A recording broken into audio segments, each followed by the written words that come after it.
Jon Provost, you started off in the movies as a 2-year-old because your mum, as it turns out, was a huge fan of Jane Wyman. This is true. Mom grew up on a small farm in Texas, and growing up, her idol was Jane Wyman. So one day she read in the LA Times that Warner Brothers was looking for a 2 to 3-year-old blonde boy.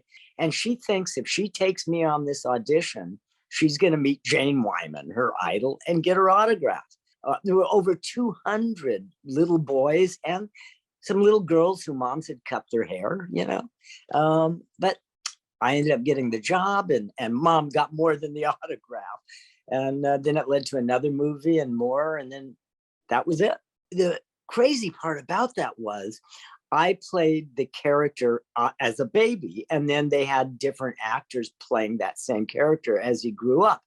Well, Tom Rettig, who was Jeff on Lassie, not at this time, when he was older, he played the same character, older. And also there was a dog in the movie, not a collie, but owned by Rudd Weatherwax, who owned Lassie. So, I mean, talk about, coincidence. I mean, my very first movie, and I'm working with two people that I will be working with years later on the Lassie series. To that movie so big, I know you're only 2.5. Do you remember anything of Jane Wyman and the fabulous Sterling Hayden? No, unfortunately, I don't. And then my second movie was The Country Girl with Bing Crosby and Grace Kelly. And I don't remember any of that either. You also featured, of course, in Blake Edwards' As He Last Laughed. And you were about 6 or 7 back then, is that right? Well, I started Lassie when I was 7. Yes. But by that time, I had been in 10 movies and even some early live television. So, by the time I started Lassie, I was really, a 7-year-old seasoned actor who really didn't have, any training, any formal training. So I basically learned on the set. I through osmosis, working with the other actors, seeing what they were doing, taking direction and doing what I was told to do is very important. And I guess it was just very natural for me. It just came that way. So, it was great. It was a lot of fun. It was work, but it was a lot of fun. Another movie that I remember you in, Back from Eternity, with the fabulous Anita Ekberg. Anita Ekberg. Okay, Miss Sweden, I mean, a tall, blonde, very beautiful woman. Well, I'm this little boy, and she just befriends me, and I'm always in her lap, and she's always holding me. And after a couple of days on the set, some of the crew members would come up to me and say, "Hey, kid, I'll give you $5 to trade places." Yeah, I did, now I know what they were talking about, but as a kid, I didn't know. But you know what? I didn't take their money because I liked what I was getting from Anita Ekberg.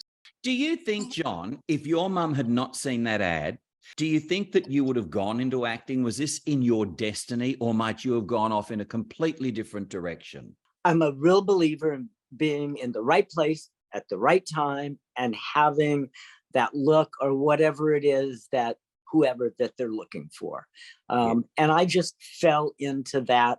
No, if it hadn't been for my mother growing up on that farm in Texas, I don't think it ever would have happened. But in the beginning, she didn't have a clue about the industry and about how things worked. I mean, truthfully, I think the only reason she took me was to get the autograph. Yeah. She didn't have it in her mind at all that I would, get that part. And I think something that happened proves that point. All the other kids during the day, and it was, like I said, over 200, they would take a few of us and take us into a room full of strange adults and say, go over to that man and say, "Hi, Daddy," or go over to that woman and, "Oh, hi, Mommy, how are you?" Well, a lot of kids, they would freak out. That's not my mommy. But obviously I did what they told me to do. So the other kids, they would let them and they say, "Okay, you can go home now." But they kept telling me, "Don't stay." They would tell my mother, "Don't leave, you stay." Well, towards the end of the day, this woman comes up to my mom and says, I think your son's going to get this job. And mom said, well, that's not really why I'm here. I want Jane Wyman's autograph. And she said, well, don't worry about that, dear. She said, but what I need to know right now is, who is your son's agent? And mom said, oh, no. We own a home. We don't need an agent. Craig, she had not a clue. She didn't know. And so the woman says, oh, no, man. A theatrical agent to represent your son. And mom says, well, where do I find one of those? And of course, this woman steps back and says, well, my name is Lola Moore, and I am the most famous child representative in Hollywood, and I would like to represent your son. Mom says, well, do we have to pay you? I don't know if my husband would like that. And she, oh, no, I don't want any money. I will just take 10% of whatever your son makes. And mom said, okay, that sounds reasonable, and when do I get to meet Jane Wyman? And she said, don't worry, you will. So mom did not have this in the plan at all. Tell me how Lassie came into your life. I was doing a movie for RKO. It was the very first movie filmed in Japan after the war. I'm there. Now they're looking for a boy to replace Tommy Rettig. So the story is, the wife of the producer of Lassie was having lunch with the producer of the movie I'm doing in Japan. Came up that we can't find a boy for Lassie. And she said, well, what are you looking for? And she described him. Well, it sounds just like this young boy we have in Japan. So when I came back from Japan, I met with the producers of Lassie. They all said, yep, we want you. They knew I could act, so that wasn't an issue, but I had the look and everything they wanted. But I'm a little kid. How do I get along with a big dog? Mm-hmm. And I'd always been around animals growing up. At the time, we lived, my sister had a horse, I had a pony, we had a goat, dogs, the whole thing. So it was fine with me. But how would John and Lassie get along? Because, you couldn't fake that relationship. So I actually went and lived with Red Weatherwax and Lassie on his ranch. He had a 60-acre ranch about an hour out of Los Angeles. Stayed there for a long weekend, and then we came back to the studio, walked in to the producer's office, and Lassie gave me 2 paws up, and I got the job. I loved those dogs. I worked with 3 different Lassies in 7 years. Yes. But the last one I worked with for 5 years, from when I was 9 to 14. So we really grew up together and bonded. And I loved that dog so much, and he loved me. But if I told him what to do, sit, jump over the hill or whatever, he'd look at me and go, hey, you're my buddy, you're my pal, but you're not my trainer. And, it had to be that way because the dogs were incredibly smart, incredibly trained. Tommy Rettig, he was an enormous star. Why did he decide to leave? He was growing up. Tommy was 17. He was tired of being the guy that owned the dog on the farm. He wanted to do more stuff. He did. They went on to do a teenage soap opera here in the United States. So, but he just outgrew the part. Sure. That was it. And you know what? The same thing happened to me. I started when I was 7. I'm 14. I had a 7-year contract with a 3-year option. The studio wanted to go for 3 more years, but I'm 14. I'm starting to go through puberty, and the girls are looking good and the dog is good, but the girls are better. And well, come on. And so, I told my parents, I said, I don't want to do this for 3 more years. And they said, it's up to you. You can do it or you can quit. And so I wrote my pink slip on Lassie and I quit, just like Tommy did. Tommy really did it tough, and he'd been quite candid in interviews before his sad passing. He died, I think it was 1996. So young, John, only in his 50s. He had some difficult times, but Tommy got into early computer programming, and he was one of the original programmers or developers of DBase, which was the first type of programming. But I can remember going down the first time, going into his apartment, and the whole thing was just wall-to-wall computers. And I was going, what is going on?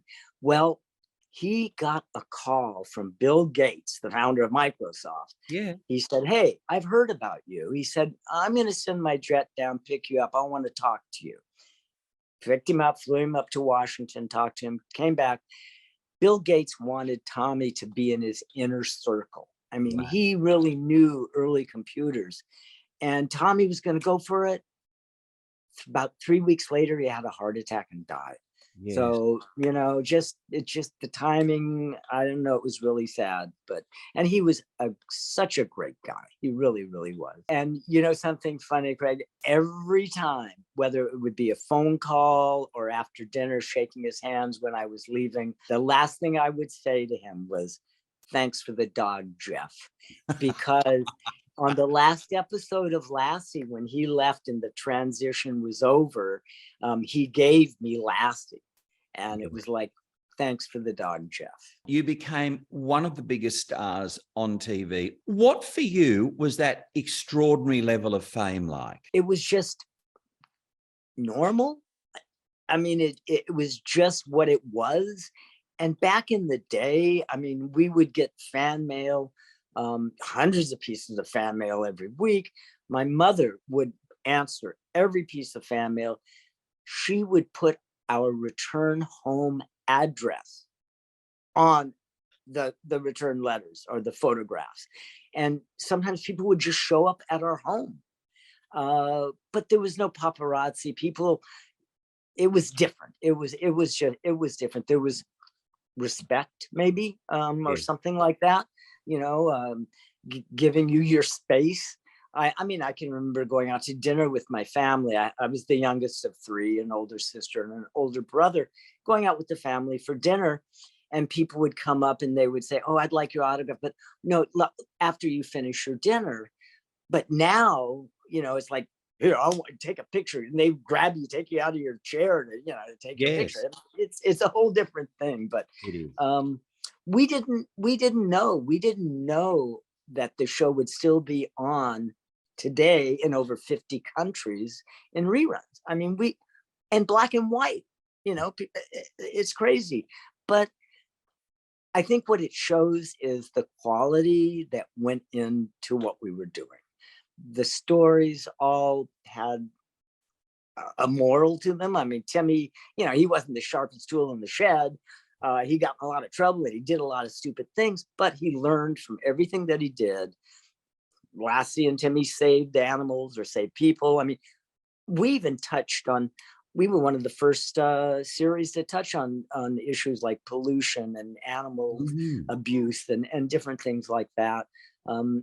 We had one of the very first Black people on television on our series. So, we were pretty innovative, and it was just that the quality. I think that's the thing, is the quality. Cloris Leachman was briefly your foster mum on Lassie, as I recall it. But there were stories that claim she didn't really fit into the vibe of Lassie. Is that sort of what went on and why she was replaced by June Lockhart? Those two women are opposite. The demeanors, I mean, Cloris, she's the crazy lady. Yeah. And she was, and she's great. Where June, is more of the ultimate mom. Cloris, after about 3-4 months filming, she realized that she had signed a contract for 6 years to be stuck on this farm baking cookies for this kid and a dog. And she said, this is not me, I made a mistake. And so she kind of disrupted things on the set, just to get people's attention and get the attention of the producers. And so they did end up letting her break the contract. But unfortunately, my father, who was played at that time by John Shepard, they had to let him go too. And so that was pretty devastating for him.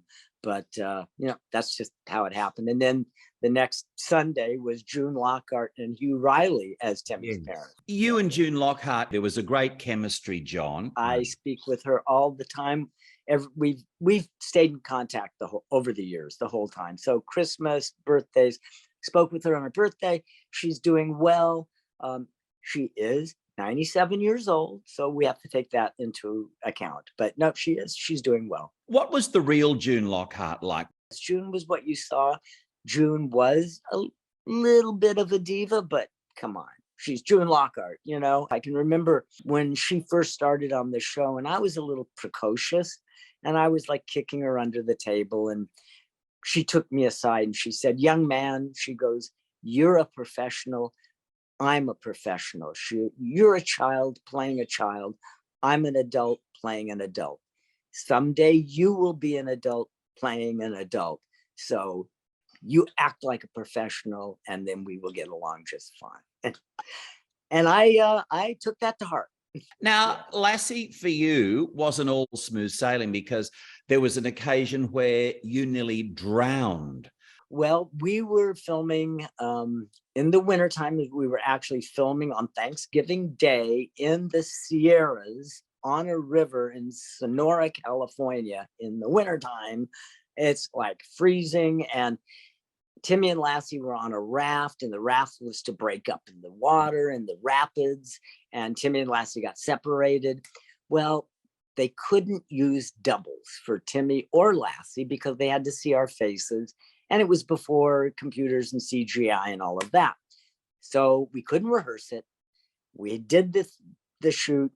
So to protect me, they had me in a wetsuit underneath my clothes with heavy hiking boots and a leather wool jacket, and after the raft broke up, I was supposed to go down the rapids, and then they had a rope across the river that I was supposed to grab. Well, for Lassie, they had two men in wetsuits to jump in the river and pull Lassie out. So we start the filming, the raft breaks up, we get thrown into the rapids. I get pulled down in my chest. I hit a big rock. It knocks all the air out of me. I come up, I'm gasping, I'm, screaming, drowning, but I'm doing what the director wants me to do. So they think everything is great. Well, they jump in after Lassie goes down, pull Lassie out, and I go sailing right under that safety rope. I missed it. Well, my stuntman, who was a professional athlete, swimmer, he jumped in, kind of catapulted me towards the shore, and some of the other crew members pulled me out. But my stuntman, his name was Whitey Hughes, he almost drowned. And then I found out at the end of the day, the director walked over to Whitey and gave him a $100 bill and said, "Thanks, Whitey, for saving one of the stars." Wow. I mean, this was 1964, so $100 was like a few $1,000s. A fortune. And, but they would never do something like that today. I mean, it's just crazy, but that's what we did, and worked with different kinds of animals. I almost lost my thumb to a chimpanzee that we had on the series, one episode. So yeah, those chimps can be pretty strong. So yeah, we had a lot of fun. It was a lot of fun. And then there was the hot air balloon incident too for you and Lassie. Oh yeah, well that was on the same movie, and like I said, it was on Thanksgiving Day, and Lassie and I were stuck up in the gondola up in about 60 feet up in a tree. Yeah. And they let Lassie and I down, but they forgot that Lassie's trainer and his assistant were up there. Well, we broke for lunch. We're having our Thanksgiving lunch, and everybody looks around and says, where's Red Weatherwax and his son? And they go, "Oh my gosh, they're up 60 feet up in the tree. They just forgot about him." So, hey, we were flying by the seat of our pants. Did you ever get to meet the original stars of Lassie, like Elizabeth Taylor, Roddy McDowell? Did you ever meet them around Hollywood at any point? I never did, but when we were doing the new Lassie series, that was in 1989-90, Roddy McDowell did an episode. And so I did get to meet him, and what a lovely man he was. Yes. Just incredible. And of course, I admired him for all the work he had done. Those who love movies, those who love those classic television shows have a lot to thank the late, great Roddy McDowell for, because he was the driving force behind the preservation of so many of those now classics. I love the classics. Like I said earlier, I love black and white, and I really hate colorization. When they take an old black and white movie and colorize it, I think that ruins it. Lassie, of course, is a girl, but why was she played by boy dogs, John? Red Weatherwax, the owner and trainer, he said that the males were, well, in the animal kingdom, the males are usually larger and more colorful. Uh-huh. And so in that way, more heroic, because Lassie was the hero. And also he said that the males were easier to train than females. But one of the main reasons was that when the females would come into season, they'd lose their coat and they wouldn't want to work. Well, guys, we're making movies, we got to work. So put all those 3-4 different aspects together, and that's why Lassie was a male. And playing a female, or could be Lassie was the longest running cross dresser in Hollywood. I don't know. And with a collie with the long hair, it doesn't matter. And all of the Lassies that we worked with, were all intact because they also were the breeding dogs for the next generation Lassie. You talked about the reasons why after 7 years you decided to opt out of Lassie, much like Tommy Rettig. You'd grown up. There were other things that were catching your eye and taking your fancy. Didn't dim your showbiz career, though, because you went on to star in a movie with Natalie Wood and Robert Redford. Was Charles Bronson in that? This Property is Condemned? Well, actually, right after Lassie, I did I went from The Smartest Dog to The Smartest Horse, Mr. Ed. Oh, yes. I did some of those. Yeah. And then my first movie was This Property is Condemned, as you said.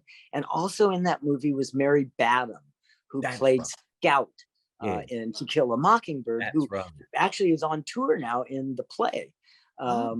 Yeah. And so we were the two children. She played Natalie Wood's younger sister. And then after that movie, I did one with Gary Merrill. It was his last movie, and it's one that nobody's ever seen. It was called Secret of the Sacred Forest. We filmed it in 1967 in the Philippines. Great time, 3 months down there, loved it, but terrible movie. But then I came back to the United States and did a great fun movie with Kurt Russell for Walt Disney called The Computer Wore Tennis Shoes. Fun movie. And during the filming, both Kurt and I had our birthdays. He turned 17, I turned 18, and we're having lunch. And I said, man, I've been working for 15 years. I think I need to take a break. And he said, yeah, John, take a break. So Craig, that's actually when I really made that another decision. And that was to quit acting and go off to college, and which I did. I moved from Southern California to Northern California, ended up getting married and, a new career. And then boom, the new Lassie series comes around, and did that for 2 years. And then, a few little independents and some voiceover stuff. And then now I've never done a science fiction movie. I am the voice of a robot. His name is Spark, in a new movie, a new science fiction movie coming out called Colonial. It's finished. It should be released first beginning of next year. And hopefully it will be streaming and in theaters. And I'm a robot. Tell me about Natalie Wood. It's just on 41 years since that drowning, and still these decades on at the center of a Hollywood mystery. What really happened to Natalie Wood? Will we ever know? I know my wife, Laurie, has her take on the matter. I believe she believes the RJ had something to do with this. But no, Natalie, wow. Okay. Oh, no, it was super. And Robert Redford, it was only his second movie. Yes. So yeah, it was and like you mentioned, Charlie Bronson, oh boy, and Robert Blake was in I mean, a whole bunch of people, but Charlie Bronson scared us to Mary and I. He just scared us to death because he was always played the bad guy. Well, he was definitely the bad guy in this movie, but he was a method actor. And so he stayed in his character 24/7. We could never approach him. He would just, he'd like want to kill us. I mean, because he played that character the entire time. And I'd never worked with anybody like that. So Mary and I, we stayed away from him. But we had a wonderful time. And it was a great time. You wrote your memoir back in 2007. What was it like revisiting your life, Jon? And also, you did have your dark moments. You did have to deal with depression. There was the drink and the drugs and all of that stuff. So, I mean, your life has certainly had its ups and its downs as well. Just like anybody, the life, there's bumps in the road. And, we have to make it over those bumps how we can. So I found out more about myself than I knew. I mean, with all the research that we did and the time that it took. Then one thing that was great was my mom kept all the scripts from Lassie. We've got it now. It's in reprint. Because it's been a few years since it came out, so we've added another chapter because quite a few things have happened since then. So yeah.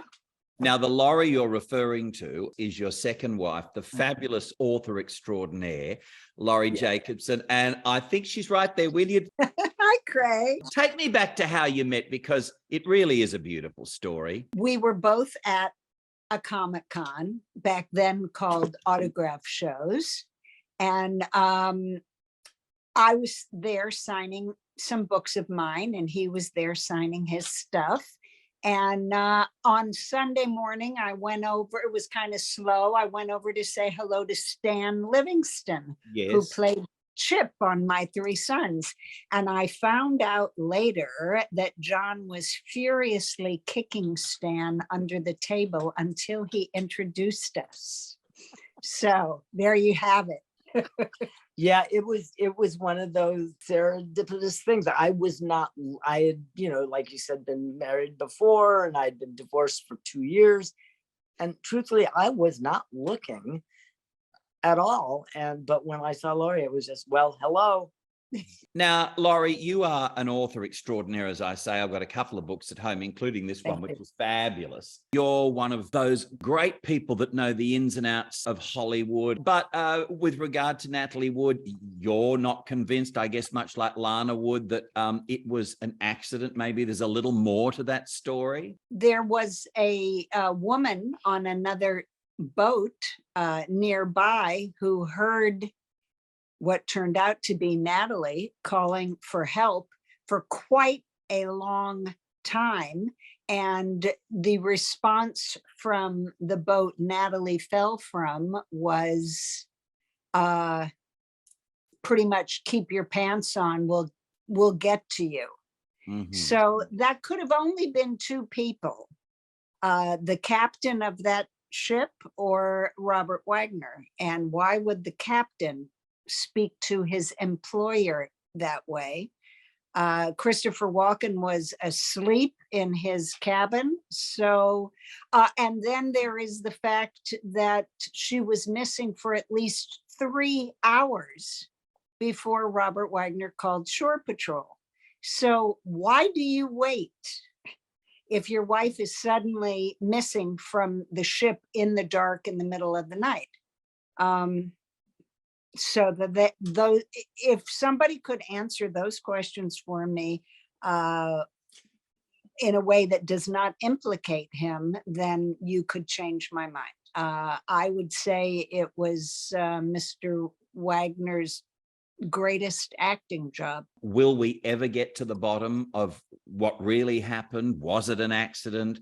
Was it something a little more than an accident? I guess we will never know. Well, he's not talking, and Christopher Walken has never, ever discussed it with anyone. I think he talked to the police that night, and that was the last time. And the captain has changed his story so many times that he's not a very reliable source. Yes, it does seem to get a little confusing. You've just published a remarkable book on the Beatles, or a certain chapter of the Beatles story. Tell me about that, Laurie. The Beatles gave the first rock concert in a baseball stadium here in the States. No one, not Sinatra, not Elvis, no one had ever played to 56,000 people before, and no one had ever commanded a paycheck like they commanded that night, $160,000 in 1965. So it's an amazing story of how the concert came to be, all the hoops that the promoter had to jump through to make it happen. And then, of course, the concert itself, and how it changed the world. Because after that, all we saw, of course, were baseball stadiums. Mick Jagger and Keith Richards were there asking the promoter, gosh, do you think we'll be able to play a stadium one day? I mean, and the people in the audience, you know, a 16-year-old Meryl Streep, 9-year-old Whoopi Goldberg, 2 future Beatle wives. The list is really quite large of who was there, and it's just, it can never happen this way again. It's just a once in a lifetime story. You know, the research is the fun part. You know, Beatle people are just the nicest people in the world. So I had a ball talking to all these people, and then they would do things like, well, you know, I talked to at least one person from every opening act, and the opening acts were endless according to the audience. They just wanted the Beatles. But one lady from one of the opening acts said, well, my dad came with me that night and he took 80 color slides, and we looked at them once and put them in the drawer. Would you like them? You know, and she was one of several people who said, oh yeah, I have dozens of photos. One guy sneaked into their dressing room in the stadium. Another guy sneaked onto the field and took 60 photos from the edge of the stage and gave all of them to me. So believe it or not, I found never before seen photos of the Beatles at their biggest, most important concert. I got to say that's a pretty big book to beat. What might be next for you in terms of your literary life? It's a history of the Sunset Strip. And Jon, you were part of that Sunset Strip. Oh yeah, you know, the early 67, 68, when the music was happening and exploding, you know, in Hollywood, in Southern California and in Northern California and all over, and being able to see people like the Doors in a venue that only holds a couple hundred people. I mean, yeah, it was an incredible time. Jon, now you got to hang out with the great, sadly now late, Davy Jones, of course, of the Monkees fame. What was he like? Oh, Davy was just a normal guy, and he loved, you know, he was a little guy like me, so that's always good. It makes you feel better. We like it when we're around short people. I hung out with Davy a little bit. I mean, he was a few years older than I was, but I had a motorcycle at the time, and he had a bike, and he had a swimming pool at his house, and we didn't at our house. But no, Davy was really a nice guy, and really he wanted to be a jockey. You know, he loved his horses, and yeah, I have nothing bad to say about Davy. Can I just say, in writing Jon's autobiography, I spoke to Davy, and I had maybe 6 questions because they weren't really tight friends. Davy was a little bit older, enough to make a difference back then. And he kept me on the phone for 2 hours. The man loved to talk. He was really a people person. He had a fantastic attitude about his time in the sun, and their time in the sun. And he didn't look back he looked back fondly, but that was their time. And when it ended, and life held more for him in the future.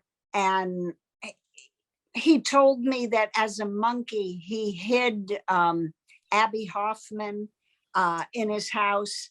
He said no one would have thought of looking for him at one of the monkeys' homes. I mean, Wow.